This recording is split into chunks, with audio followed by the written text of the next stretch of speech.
Malumunuz 2 Şubat geldi, çattı. Sınav günümüz bugün. Allah'a hamdolsun kazasız belasız bir şekilde Peygamber Sevdalar Vakfı olarak bugünlere geldik. Gerçekten de özellikle sizin aracılığınızla koordinatörlerimizin yoğun bir şekilde yaptıkları bu çalışmadan dolayı kendilerine teşekkür ediyorum. Allah mükafatlarını artırsın diyorum. Belki Diyarbakır olarak bize bugün bahardan bir gün yaşıyor olabiliriz ama özellikle Anadolu'nun birçok yerinde biliyorsunuz çok çetin kış şartları vardır.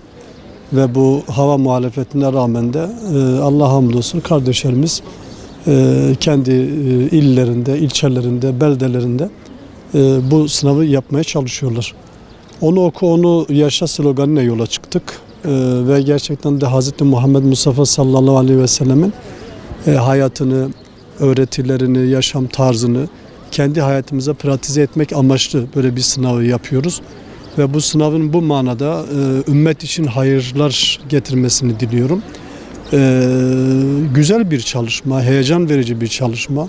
Diyarbakır ilinde değişik okulları gezdim. Sınav başlamadan önce ciddi bir talebin olduğu, bir heyecanın özellikle çocuklarımızın gözlerinde parladığını gördük.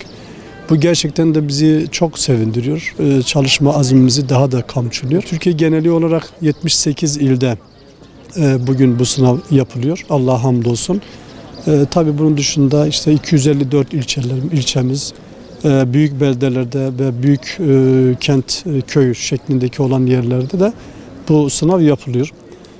Sınav tabii ki doğal olarak önceki yıllara göre de yine aynı şekilde yoğun bir taleple gerçekleşiyor.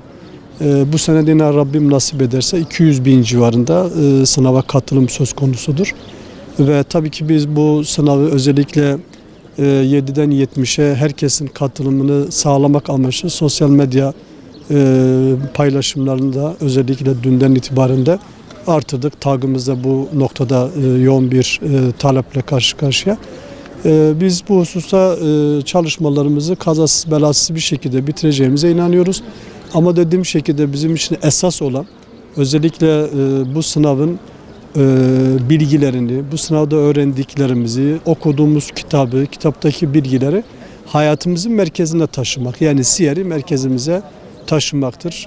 Aile hayatımıza, bireysel anlamda yaşam biçimimize bunu yansıtabilirsek ne mutlu bize. Temel hedefimiz de budur. Daha önceki yıllarda olduğu gibi sınav sonuçları en geç 15 gün içerisinde açıklanacak.